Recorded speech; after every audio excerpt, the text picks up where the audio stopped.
திருநெல்வேலி இயற்கை நல சங்க கலந்துரையாடல் கூட்டம் டவுன் மகாத்மா காந்தி பள்ளியில் வைத்து நடைபெற்றது. கோவை இயற்கை நலச்சங்க அமைப்பாளர், தமிழ்நாடு இயற்கை நல சங்க தலைவர் அருள்நிதி, JCSM பன்னீர்செல்வம் சிறப்பு விருந்தினராக கலந்து கொண்டு இயற்கை பற்றியும் நெருப்பில்லா உணவு சமைப்பது பற்றியும் உரையாற்றினார். மகாத்மா காந்தி பள்ளி தாளர் சுப்பையா தலைமை வகித்தார். முனைவர் வெங்கட கணேஷ் முன்னிலை வகித்தார். டாக்டர் பரமசிவம் மற்றும் முன்னாள் மண்டல சேர்மன் வெங்கட சுப்பிரமணியன் ஆகியோர் கலந்து கொண்டு சிறப்புரையாற்றினர். திருநெல்வேலி இயற்கை நல கலந்துரையாடல் கூட்டத்தில் நிர்வாகிகள் தேர்ந்தெடுக்கப்பட்டனர். தலைவராக சுப்பையா, துணைத் தலைவராக மகாராஜன், செயலாளராக முத்துவிநாயகம், துணை செயலாளராக சொர்ணலதா, பொருளாளராக ராமலிங்கம் மற்றும் செயற்குழு உறுப்பினர்கள் ஜோசப், ராஜா, கணேசன், கணேசகுமார், மீனா, ராபர்ட்சின் ராஜா, சண்முகசுந்தரம், பாலசுப்பிரமணியம், ரத்னகுமார், சுப்பிரமணியம், கணேசர் உறுப்பினர்களாக தேர்ந்தெடுக்கப்பட்டனர். கூட்டத்தில் ஜனவரி 1ஆம் தேதி தொடக்க விழா நடத்துவது குறித்து விவாதிக்கப்பட்டது.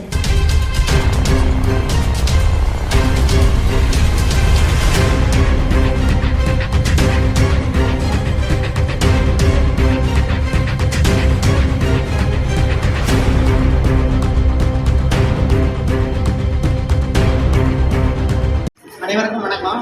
என்னுடைய பேர் Arulnidhi, JCSM Panneerselvam. Retired sales tax assistant commissioner, Coimbatore. Retire ஆகி 16 வருஷம் ஆகிடுச்சு. கோவை இயற்கை நல சங்கத்தில் கடந்த 3 வருஷமாக தலைவராக இருக்கேன். 1997 இந்த நெருப்பு இல்லாமல் உணவு தயாரிக்கிற பயிற்சி ஈரோடு, கோயம்புத்தூர், பெங்களூர், சென்னை பல இடங்களில் நம்ம கொடுத்துக்கிட்டே இருக்கிறோம். சமீப காலத்தில் மலேசியாவுக்கு செஞ்சுட்டு இருக்கிறோம். வகுப்புகள் பல நாடுகளுக்கு கொடுத்துட்டு இருக்கிறோம். இந்த இயற்கை நல சங்கம் அப்படிங்கிறது என்னென்னா, வாழக்கூட வாழ்க்கையை ஆரோக்கியமாக வாழணும். மருந்துக்கு அதிகமாக செலவு பண்ணக்கூடாது. மருந்து சாப்பிட்டா நமக்கு உள்ளே போய் பல விதமான பக்க விளைவுகள் வருது அப்படிங்கிறது தெரிஞ்சதுனால இயற்கை பஞ்சபூதங்கள், மண், தண்ணி, காற்று, சூரிய வெளிச்சம், பட்டினி கிடக்கிறது, இந்த மாதிரியான சிகிச்சைகள் மூலமாகவும், அதுக்கப்புறம் நம்முடைய சில பயிற்சிகள், நீர் சிகிச்சை, மண்பட்டி, அதுக்கப்புறம் சூரிய ஒளியில் நிற்கிறது, அதுக்கப்புறம் நம்ம இயற்கை உணவுகள் அப்படின்ட்டு தேங்காய் பழத்தை மட்டுமே சாப்பிட்றது, வேல்யூ ஆடட் அப்படிங்கிற மாதிரி நெருப்பு இல்லாமல் சமைக்கிற உணவுகள். நம்ம இட்லி செய்யலாம், வெஜிடபிள் பிரியாணி செய்யலாம், பொங்கல் செய்யலாம், வடை செய்யலாம், பாயாசம் செய்யலாம், கட்லெட் செய்யலாம், ஐஸ்கிரீம் செய்யலாம், என்ன வேணாலும் செய்யலாம். இந்த மாதிரி செய்யறதுக்கு பயிற்சி கொடுக்குறோம். அதுக்கான ஒரு அடிப்படை அமைப்பு தான் இந்த இயற்கை நலச்சங்கம் அப்படிங்கிறது. கோயம்புத்தூர் இயற்கை நலச்சங்கம் 1979 ஆரம்பித்து இப்போ தான் 500வது மாத விழா நம்ம கொண்டாடி இருக்கிறோம் கோயம்புத்தூரில். இந்த ஆண்டில் நம்ம சென்னை, ஈரோடு, திருப்பூர், குடியாத்தம், சென்னிமலை ஆகிய இடங்களில் கிளைகள் துவக்கி நடந்துகிட்டு இருக்குது. இந்த மாதம் 14ஆம் தேதி கள்ளக்குறிச்சியில் துவக்கிறோம். அடுத்த மாதம் அறந்தாங்கியில் துவக்கிறோம், சேலத்தில் துவக்கிறோம், கோபிச்செட்டிப்பாளையத்தில் துவக்கிறோம். இப்போ திருநெல்வேலியில் துவக்கிறதுக்கான ஏற்பாடுகள்லாம் செஞ்சுட்டு இருக்கிறோம். ஏன் செய்யணும்? மக்கள் கஷ்டப்படுறாங்க. கஷ்டப்படுற மக்களுக்கு விவரம் தெரியறதில்லை. விவரம் தெரிஞ்சாலும் அவங்களுக்கு நம்பிக்கை இல்லை. அதனால் நாங்கள்லாம் நம்பிக்கையோடு உங்கள் முன்னாடி வந்து நிற்கிறோம். நாங்கள்லாம் லிவிங் எக்ஸாம்பிள். 85 மணி நேரம் தண்ணி ஒரு சொட்டு கூட குடிக்காமல் நான் போன வாரம் உண்ணாவிரதம் இருந்திருக்கேன்.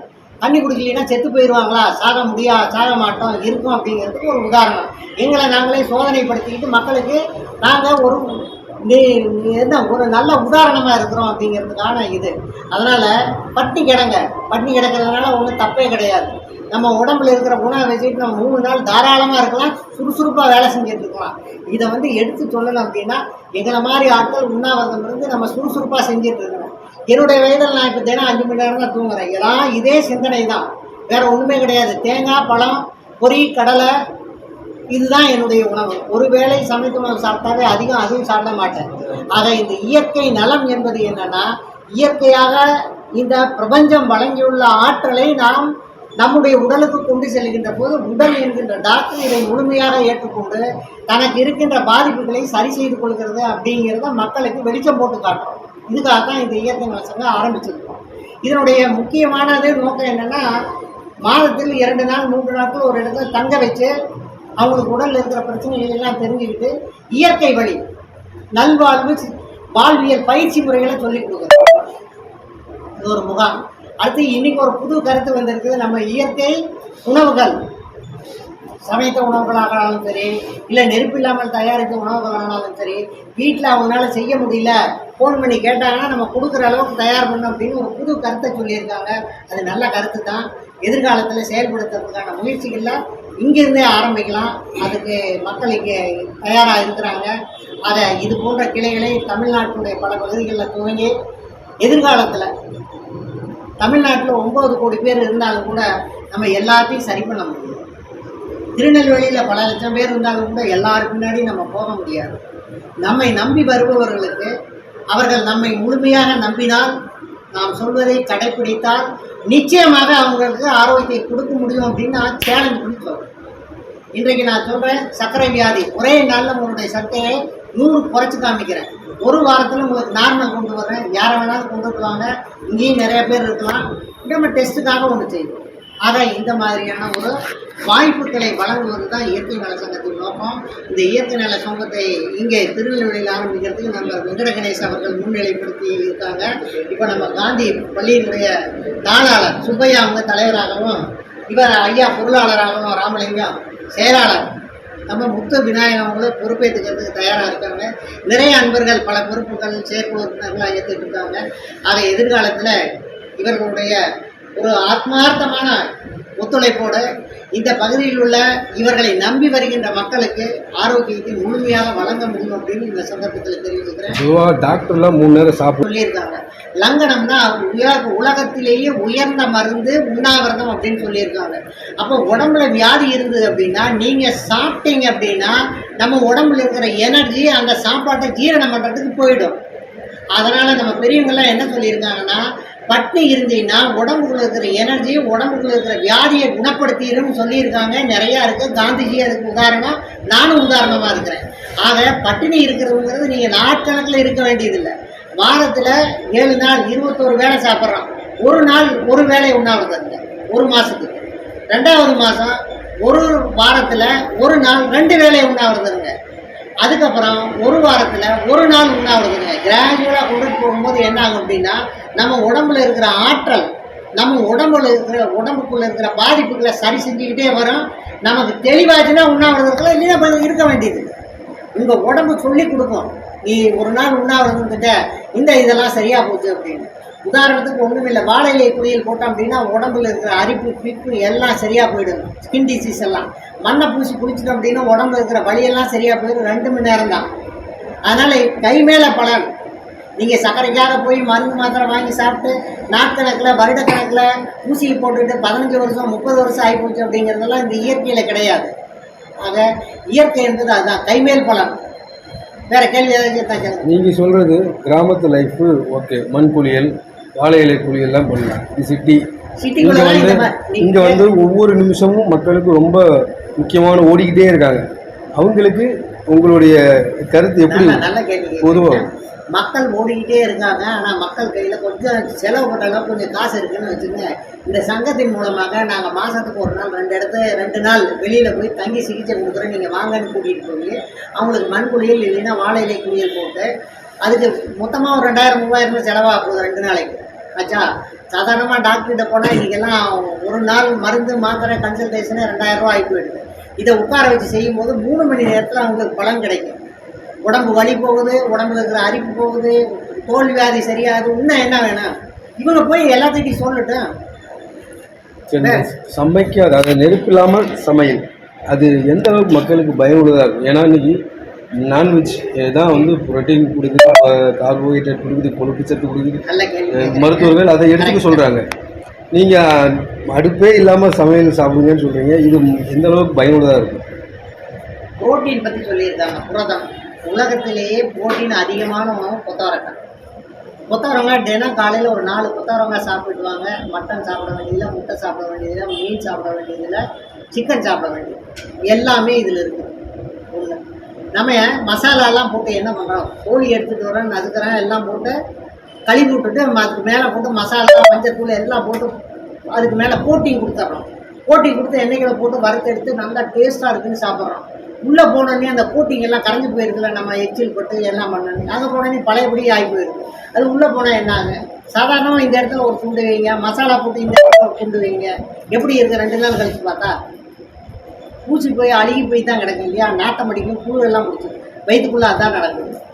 உலால் என்பது நம்முடைய உணவு அல்ல அப்படின்னு நம்ம பெரியவங்க சொல்லியிருக்காங்க. நமக்கான விஞ்ஞானபூர்வமான உடல் அமைப்பு அதுதான். நமக்கு 24 அடி நீள குடல் இருக்குது.